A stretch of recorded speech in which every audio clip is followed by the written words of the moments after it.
¿Qué tal? ¿Cómo están? Hoy empezamos el Salmo 133, es un salmo maravilloso que seguramente todos hemos leído muchas veces y si no, desde hoy lo vamos a leer muchas veces también, porque habla de la hermandad. Fíjense que estábamos hablando en la clase pasada de que se acercaban al templo y se acordaban de David.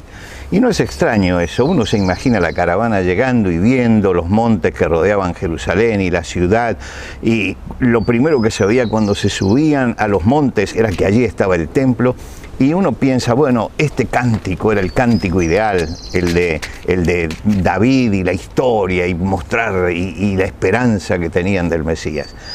Pero ahora llegamos, y cuando llegamos me encuentro con todas las caravanas que llegan. Y entonces este salmo dice, mirad cuán bueno y cuán delicioso es habitar los hermanos juntos en armonía. Qué notable, ¿no? Miren, cuando nosotros empezamos con el Salmo 120, un cántico de angustia. Ay de mí que moro en Mesec y habito entre las tiendas de Cedar. Estaba buscando la paz, pero la paz no la tenía. Dice, estoy viviendo con los que aborrecen la paz. En el Salmo 122 dice, pidan por la paz de Jerusalén. Es decir, ya está hablando de una ciudad, Salem significa paz, Jerusalén es fundamento de la paz, y ya está hablando de la ciudad de la paz. En el Salmo 125 nos habla de los montes que rodean Jerusalén y de la paz que traen esos montes. Y en el Salmo 127 y 128 nos habla de la paz de la familia. Y termina diciendo, paz sea sobre Israel.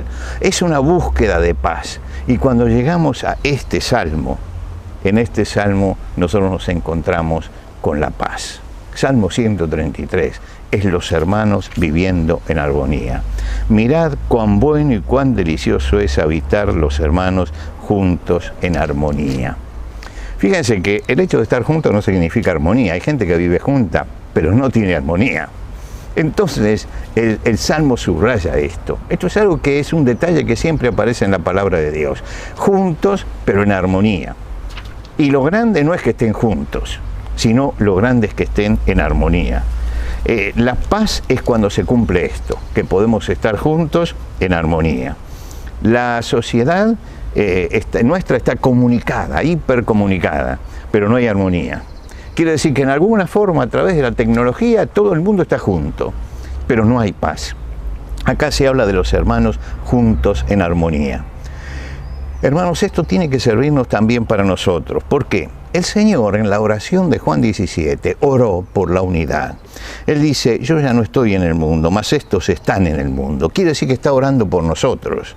Y dice, y yo voy a ti, Padre Santo, a los que me has dado, guárdalos en tu nombre, para que sean uno como nosotros. Más adelante va a decir, para que todos sean uno, como tú, oh Padre, en mí y yo en ti, que también ellos sean uno en nosotros, para que el mundo crea. Es decir, en la unidad del pueblo de Dios es donde el mundo se admira, porque hay algo que no logra, que es esa unidad en armonía. Y termina el versículo 22 de Juan 17 diciendo, la gloria que me diste yo les he dado para que sean uno, así como nosotros somos uno. Lo que quiere decir que el anhelo del Señor es que seamos uno. Un cuadro de verdadera hermandad. El apóstol Pablo, cuando escribe la carta a los Efesios, nos explica esto y nos dice, solícitos en guardar la unidad del Espíritu en el vínculo de la paz. Fíjese, él no dice solícitos en hacer la paz. Dice, no, la paz la hizo el Señor, nos dio la paz con Él y la paz entre nosotros. Ahora nosotros tenemos que guardarla, solícitos en guardar la unidad del Espíritu en la paz, en el vínculo de la paz. Y entonces nos pone dos figuras este salmo.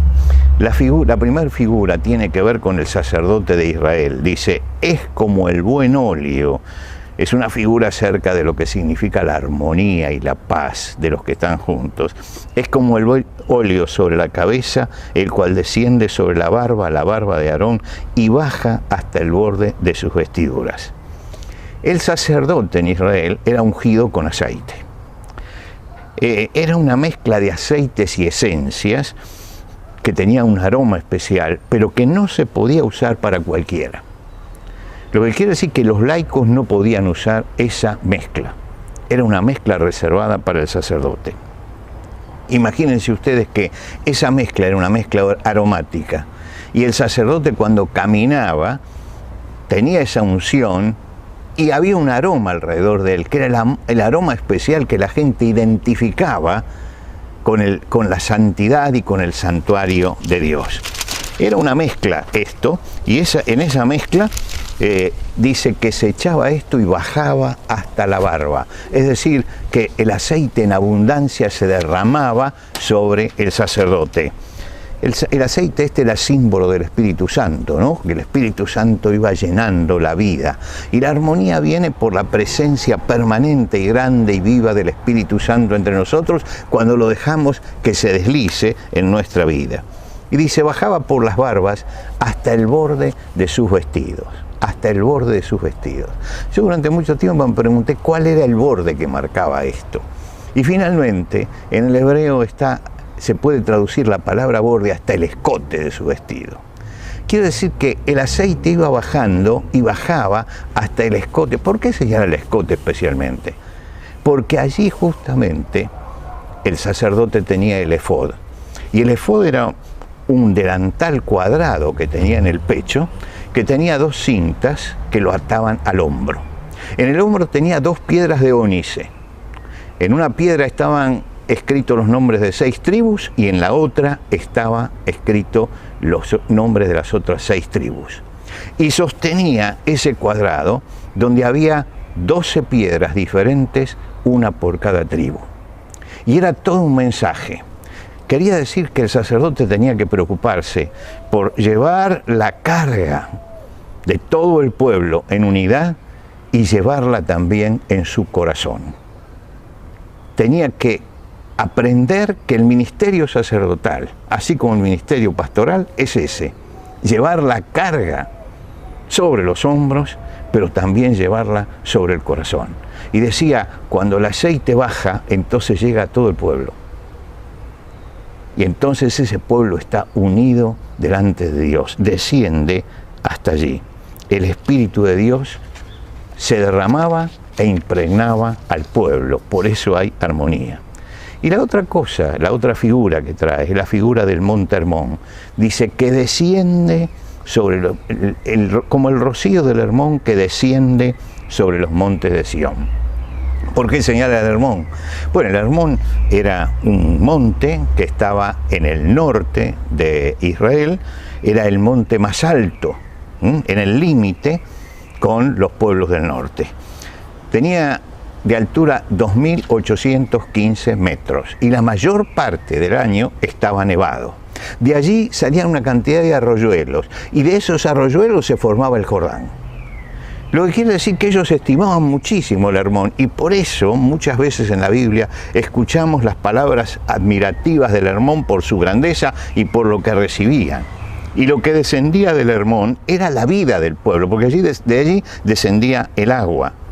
Y el rocío era para ellos un símbolo de fecundidad y de frescura. Y ellos sentían que cuando estaban juntos en armonía era como el rocío que desciende del Hermón. Por supuesto que no tenían un sentido científico de lo que era el rocío, ¿no? Pero para ellos el rocío era eso, era algo que venía desde el Hermón, desde arriba, y venía el rocío y cuando estaban juntos en armonía, entonces sentían que la fecundidad y la frescura estaba con ellos. Y termina el Salmo con estas palabras, porque allí envía Jehová bendición y vida eterna. Es decir, cuando los hermanos habitan en armonía, están juntos y el Espíritu Santo está trabajando en ellos, allí se vive la fecundidad, la frescura de la relación con el Señor y allí el Señor envía la bendición y la vida eterna.